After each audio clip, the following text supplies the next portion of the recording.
마태복음 8장 5절로 13절 되겠어요.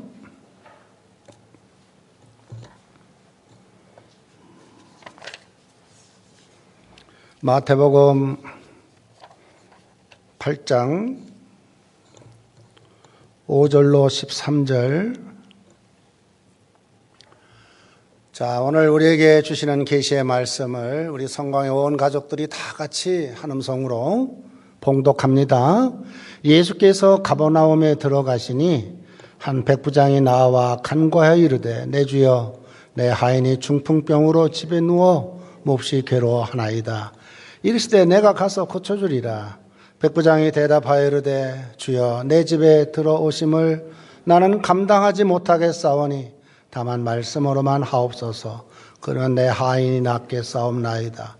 나도 남의 수하에 있는 사람이요 내 아래에도 군사가 있으니 이더러 가라 하면 가고 저더러 오라 하면 오고 내 종도로 이것을 하라 하면 하나이다. 예수께서 들으시고 놀랍게 여겨 따르는 자들에게 이르시되 내가 진실로 너희에게 이르노니 이스라엘 중 아무에게서도 이만한 믿음을 보지 못하였노라. 또 너희에게 이르노니 동서로부터 많은 사람이 이르러 아브라함과 이삭과 야곱과 함께 천국에 앉으려니와 그 나라 본 자손들은 바깥 어두운 데 쫓겨나 거기서 울며 이를 갈게 되리라. 예수께서 백부장에게 이르시되 가라 내 믿음대로 될지어다 하시니 그 즉시 하인이 나으니라. 아멘. 사람들이 예수 그리스도를 구주로 영접하고 성도로서 교회 공동체의 한 지체가 되었을 때는 그 마음에 참된 평안과 기쁨이 임합니다. 우리 예수님께서도 요한복음 14장 27절에 평안을 너에게 끼치노니 곧 나의 평안을 너에게 주노라. 내가 너에게 주는 것은 세상이 주는 것 같지 아니하리라. 너희는 마음에 근심도 말고 두려워하지도 말라. 이 약속은 변함없이 이루어집니다. 근데 교회 공동체에 들어온 우리 성도들 중에 가만히 살펴보면 참 그리스도인으로서 이런 평안과 기쁨을 가지고 살아야 할 우리들이 이런 평안과 기쁨을 갖고 살지 못하는 경우를 보게 돼요.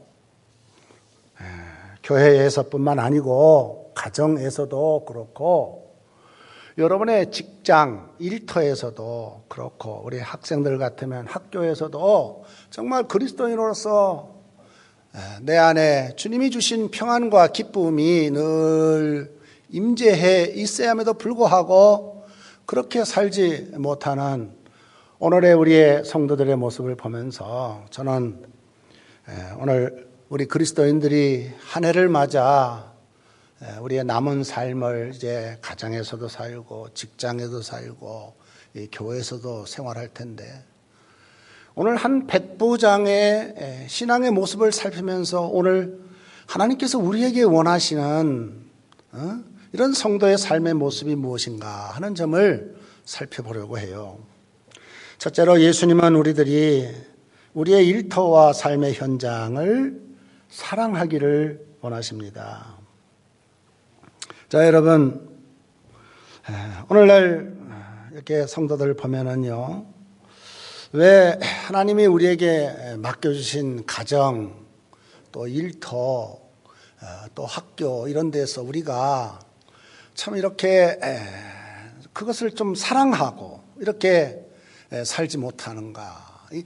이 세상에 대한 관념이 오늘 우리에게 뭔가 좀 잘못되어 있기 때문에 그런 건 아닌가 이런 생각을 해요. 우리가 신앙인으로서 세상을 어떻게 보느냐, 이 세상을 어떻게 본다는 것은 하나님이 나에게 맡겨주신 가정 또 일터를 어떻게 보고 이렇게 사는가 여기에 따라서요 신앙인의 모습이 너무나도 다른 것을 보게 돼요. 자, 여러분, 세상에 대한 잘못된 이해, 이것은 잘못된 신앙의 양상으로 나타나는데 크게 두 부류가 있는데요. 그 중에 한 부류는 뭐냐면요. 우리 성도들 중에 보면은 이런 성도가 있어요. 어떤 성도냐면, 이 죄악된 세상은 살 필요가 없어. 빨리 죽어. 하나님의 품에 가서 살아야지. 그러니까 세상을 사랑하지 않는 것이죠. 세상을 사랑하지 않으니까 그 가정 사랑할 수 있나요? 그 일터 사랑할 수 있나요? 사랑하지 않으니까 능력이 나타납니까? 그리스도인으로서? 그게 안 된 거야. 자, 이런 극단이 또 있어요. 아까 제가 말씀드리는 이 세상은 죄악 많은 세상. 빨리 하나님의 품에 갔으면 좋겠다. 그래가지고 이 세상을 사랑하지 않는 이런 풍조는요, 실상은요, 기독교 초기에 보면은 영지주의자는 이 노스틱시즘이라고 하는 이 영지주의자들이 그렇게 살았거든요. 이거 잘못된 극단의 신앙이었어요. 오늘날 한국 교회도 이런 극단의 신앙이 있어가지고 세상을 사랑하지 않고 빨리 죽어 하나님 품에 갔으면 좋겠다. 이런 사람들이 있다니까요. 근데 또 반대가 있어요. 어떤 반대가 있느냐면, 이거 무슨 하나님 나라가 있어. 있긴. 눈에 보이지도 않는데 뭐. 이 현실의 세상이 중요하지. 그러니까 이 현실에서 그저 어서 돈을 많이 벌고, 높은 자리에 올라가고, 그러니까 이것도 하나의 극단인데 이러다 보니까 그의 신앙이 어떻게 변화되냐면 기복주의적인 신앙으로 변화되는 거예요. 복 주시는 하나님. 그러니까 복을 못 받으면요, 신앙생활 내가 잘못한 것 같아. 자, 여러분 잘 들으세요. 우리의 신앙의 양태가 세상을 보는데 두 양극단에 치우쳐서는 안 된다는 것을 말씀드리고 있는 거예요. 왜 그러냐면 성경에 두 가지 말씀을 드릴게요. 첫 번째 먼저는 요한일서 2장 15절에 보면 이런 말씀이 있어요. 이 세상이나 세상에 있는 것들을 사랑하지 마라. 누구든지 세상을 사랑하면 아버지의 사랑이 그 속에 있지 아니하리라. 이 말씀하셨는데, 자, 여러분 보세요.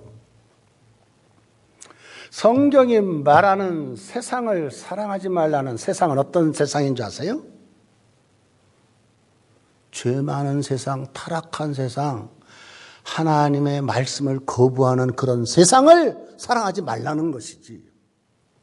그런 세상을 사랑하지 말라는 거예요. 그런데 우리가 너무나도 잘 아는 말씀 있잖아요. 하나님은 세상을 사랑하사. 하나님은 세상을 어떻게 해요? 사랑하셨어요. 하나님은 세상을 사랑하사 독생자를 주셨으니 이는 저를 믿는 자마다 멸망치 않고 영생을 얻게 하려 하심이라 그랬는데, 보세요 여러분. 우리 하나님은 어떤 하나님이냐? 이 세상을 창조하시고 사랑하신 하나님이시거든요. 그러면 아까는 세상을 사랑하지 말라고 해놓고 이제는 하나님은 이 세상을 사랑한다 했는데, 이게 뭐 성경에 이렇게 헷갈리게 말하노? 아니에요. 잘 들으세요. 뭐를 말하냐면 하나님이 이 세상을 사랑하지 말라. 이 세상은 하나님의 경륜을 버리고 말씀을 거부하고 타락한 이 세상을 사랑하지 말라는 것이지. 우리가 그리스도인으로서 말이죠, 하나님이 창조한 이 세상, 여러분 이게 얼마나 아름다운 세상입니까? 이 아름다운 세상이라는 걸 생각할 때 하나님이 나도 아름답게 보시는 거야. 나도 하나님이 참 다른 사람보다 나를 아름답게 창조하셨구나. 우리 가정도 아름답게 보면서 그를 사랑할 수 있고요. 하나님께서 별 볼일 없는 나 같은 자에게도 일거리를 주셔서 내 일터, 이 일도 사랑할 수 있게 하신 것은요, 여러분, 가정을 사랑하지 않고 일터를 사랑하지 않는 자 속에 무슨 능력이 나타납니까? 직장 생활이 거기서 온전히 됩니까? 사랑하지 않는데 직장도? 응? 빨리 하나님 나라의 주의 품에 옮기고 가고 싶다는데 되겠어요? 여러분, 제가 드리는 말씀이 요즘은 뭐냐면 우리는요, 극단적인 신앙생활을 해서는 안 돼요. 양극단에 너무 치우치는 신앙생활을 해서는 안 될 점을 말씀하고 있는데요. 자, 저와 여러분이 먼저 세상을 바라보는 데 있어서 우리 하나님이 원하시는 점은 무엇인가 하는 점을 우리가 살피면서 하나님은 우리의 일터와 삶의 현장을 사랑하기를 원하신다 하는 점이에요. 자, 두 번째로 우리는 우리의 일터의 현장을 향한 사랑을 할 때 우리의 삶의 회복의 소망이 임한다 하는 것입니다. 자, 하나님 사랑과 이웃 사랑에 있어서는요, 뭐 차이가 없어요. 그러나 먼저 할 것은 하나님의 사랑이죠. 그 다음에 자연적으로 이제 이웃 사랑이 오게 되는데, 우리의 이웃 사랑에는요, 그 이웃과 함께하는 모든 창조 영역과 대상들을 다 포함하고 있는 거예요.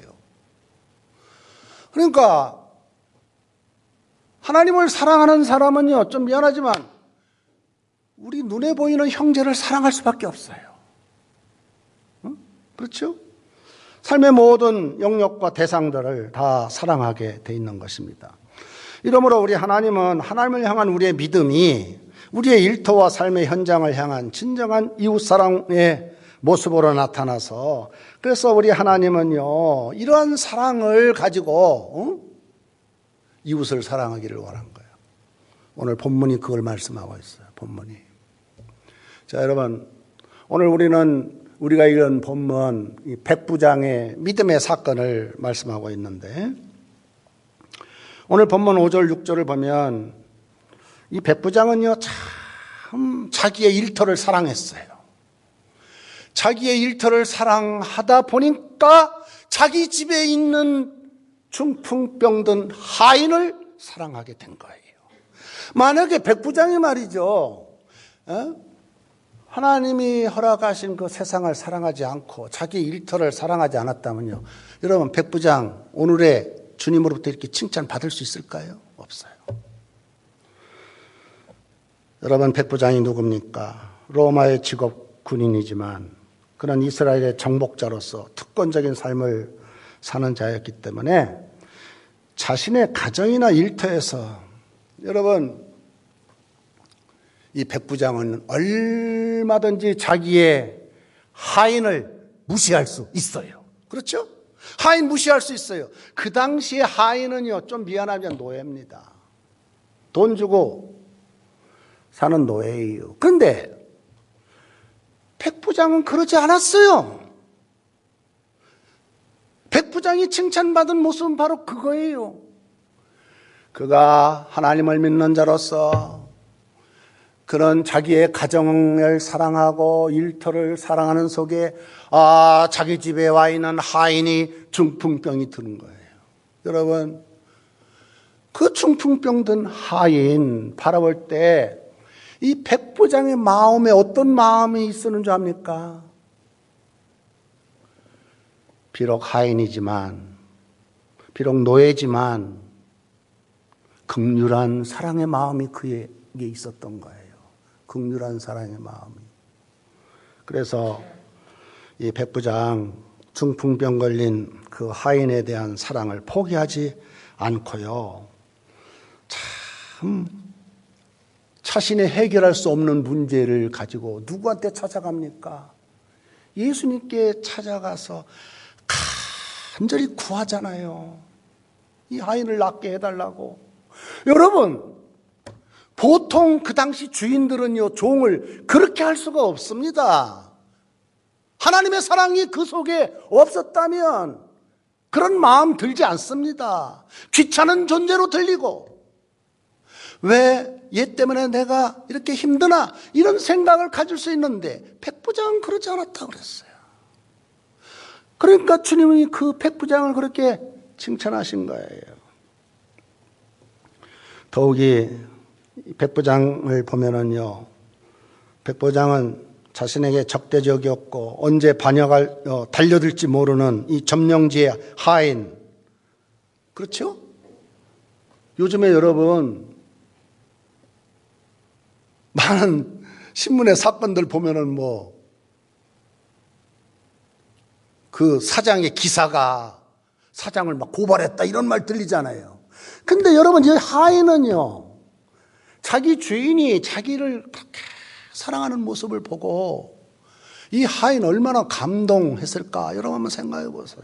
그렇죠? 내가 지금 중풍병 걸렸는데, 아니, 나 물건같이 팔아먹어도 되는데, 우리 주인이 말이죠, 그 하나님의 긍휼한 사랑을 가지고 나를 이렇게 사랑하는 그 마음을 볼 때 말이에요, 이 하인의 입장에서 여러분 얼마나 감동이 됐을까, 이런 생각을 가져보게 돼요. 우리 예수님, 이 백부장에게 오늘 본문 7절에 보니까 뭐라고 말합니까? 이르시되 내가 가서 고쳐주리라 그랬어요.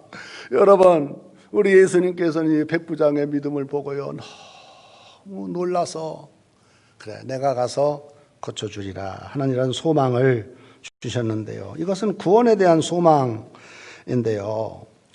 그래서 우리 성도 여러분, 우리가 우리의 일터와 삶의 영역을 사랑의 눈으로 이렇게 돌아보면은요, 하나님께서 우리와 나와 관계를 맺게 한 내 주변에 하인들이 많아요. 내가 도와줘야 할 하인들을 하나님께서 많이 만나게 해 주셨어요. 왜 그런 사람을 만나게 해 줬는가? 그거 몰라요. 하나님께서 뜻 가운데 그런 연약한 자들을 우리 곁에 만나게 해 주셨다는 사실을 알고요. 그래서 이 백부장 보세요. 나는 내 하인이 중풍병 들어서 병원에도 데려가 보고 귀한 약도 써봤지만 이건 고칠 수 없구나. 오직 내 하인을 고칠 수 있는 분은 예수님이시구나. 그래가지고 그 하인을 데리고 예수님 앞에 찾아온 그 믿음 말이에요. 그 사랑 말이에요. 여러분, 이것을 오늘 우리 주님이 우리에게 요구하시는 거예요. 그래서 세 번째로 우리가 생각할 것은요, 주님은 우리의 일터와 삶의 현장에서 이런 그리스도의 사랑과 함께 살아있는 믿음을 갖고 일하기를 원하신다는 겁니다. 자신의 일터와 삶의 영역을 사랑하지 않는, 사랑이 없는 자의 눈에는 중풍병자의 이 하인은요, 버려야 할 존재, 귀찮은 존재, 나에게 피해를 주는 존재로만 여길 수 있지만, 그런데 백부장은 그렇게 생각하지 않았어요. 하나님께서 당신에 준 사랑으로 이 하인에게 사랑을 베풀라 하셨구나 생각하고 이렇게 사랑을 베푸는 백부장의 모습을 보게 돼요. 그러면서요, 우리 주님이 내가 가서 고쳐주리라 이런 말씀을 하셨는데, 저는 우리 주님께서 이 말씀을 하셨을 때 이 백부장의 믿음을 보면서요, 야, 백부장 참 보통 믿음이 아니구나 하는 거예요. 백부장은 어떻게 해서 예수님을 구주로 믿었는지는 모르지만 이 백부장의 믿음은 형식적인 믿음이 아니었어요. 습관적인 믿음이 아니었어요. 정말 살아있는 믿음, 살아있는 믿음을 이 백부장이 가졌어요. 그래서 이 백부장은요, 자신의 일터와 삶의 영역에 주님과의 관계 속에서 이렇게 문제를 해결하려고 하는데, 그래서 오늘 본문 8절로 9절 볼까요? 자, 오늘 본문 8절로 9절 다 같이 읽어봅시다. 시작. 백부장이 대답하여 이르되 주여, 내 집에 들어오심을 나는 감당하지 못하겠사오니 다만 말씀으로만 하옵소서. 그러면 내 하인이 낫게 싸움나이다. 나도 남의 수하에 있는 사람이요 내 아래에도 군사가 있으니 이더러 가라 하면 가고 저더러 오라 하면 오고 이 정도로 이것을 하라 하면 하나이다. 자, 여러분, 여기 이 백부장이 말이죠, 내가 가서 고쳐줄게 할 때 한 말을 보세요. 얼마나 놀랍습니까? 얼마나 놀라워. 이건 뭐를 말하냐면 백부장의 그 살아있는 믿음은요, 주님과의 관계 속에서 그 사랑이 어디로 흐르고 있어요? 그 사역의 현장, 일터에, 가정에 흐르고 있는 것을 보게 돼요. 그래서 우리 예수님께서 본문 10절에 이런 말씀하시죠. 예수께서 들으시고 놀랍게 여겨 쫓는 자들에게 이르시되 내가 진실로 너에게 이르노니 이스라엘 중 아무에게도 이만한 믿음을 만나보지 못하였노라. 이만한 믿음, 내가 이스라엘 자손에게도 못 만났는데 어떻게 이방인인 그리고 막 군인에게서 이런 믿음을 만나볼 수 있단 말인가 하면서 이 백부장의 믿음을 아주 칭찬하신 이 말씀을 보게 돼요. 이것은요, 이 백부장의 살아있는 믿음이 자기 삶의 영역인 가정에서, 직장에서, 주님과의 관계 속에서 드러난 것을 보게 돼요. 얼마나 여러분 놀랍습니까? 저는 이 말씀을 준비하면서요, 최근에 일어난 사건인데, 여러분 정인이 사건 아시죠? 정인이 사건. 너무나도 가슴 아픈 이야기입니다. 만 16개월 정인이 입양을 했어요. 얼마나 애를 폭행해서 죽이기까지 했는데 나중에 부검을 해보니까 대장 파열과 함께 췌장 파열이 됐대요. 아니 그 핏덩이 같은 그 아이가 어디 팰 데가 있어가지고 그래. 그럼 입양을 하지 말던가 말이요. 입양을 해놓고 그렇게 애를 어떻게 팰 수가 있느냐 말이요. 여러분 이거 정말 놀라운데요. 저는요 이 사건을 보면서요, 여러분도 놀랐을 거야. 이 사건의 당사자가 누굽니까? 목사 아들과 목사 딸이 결혼해가지고 이룬 한 가정이요. 한동대학을 나오고 무슨 극동방송인가 어디에서 직원이라니 말이죠. 보세요 여러분. 신앙이 형식화되면요, 목사 아들이건 미안하면 장로 아들이건 다 소용이 없어요. 이거 보세요. 이거 보세요. 이게 오늘날 우리 그리스도인의 모습이요. 저는 그래서 생각했어요. 정말 누가 말한 것처럼요, 정인이는 내가 죽였다. 내가 우리 한국 교회가 정인이를 죽였다 말이에요. 그 사람 죽인 것은 곧 우리의 죄로 알고 우리가 정인이 그 핏덩이 같은 아이를 죽였다는 거예요. 여러분, 아니 이방인 백부장은 이렇게 하인을 사랑해서 예수님 앞에 말이죠, 중풍병 고쳐달라고 이렇게, 이런 사람도 있는데, 아니 목사와 아들과 딸이 결혼해가지고 믿음의 가정을 이뤘다는 이 가정 안에, 그의 가정 안에 주님과의 관계가 없다 보니까 어떻게 돼요? 살아있는 믿음이 없는 거야. 형식상인 거예요. 그러니까 미안하지만요, 오늘날 겉다리들이 너무 많아요. 짝퉁 신앙들이 너무 많아요.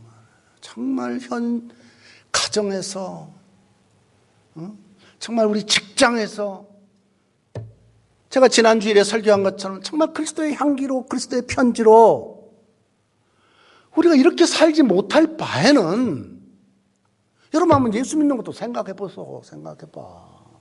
괜히 나 때문에 예수님 욕칠이나 하고 말이요. 이런 사건들, 또 요즘에 어느 목사가 교인을 성폭행했다니, 금품을 갈취했다니. 저는요, 미안해요. 한국 교회가요, 지금요, 너무나도 잘못해서, 그래서 이 코로나를 하나님이 주신 거야. 회개하라고, 돌이키라고. 그런데 여전히 회개하지 않고, 그러니까 하나님께서 이 코로나를 좀 이어가시는 것 같아. 너희들 아직도 멀었다 말이에요. 여러분, 이런 자각이 우리에게 없습니까?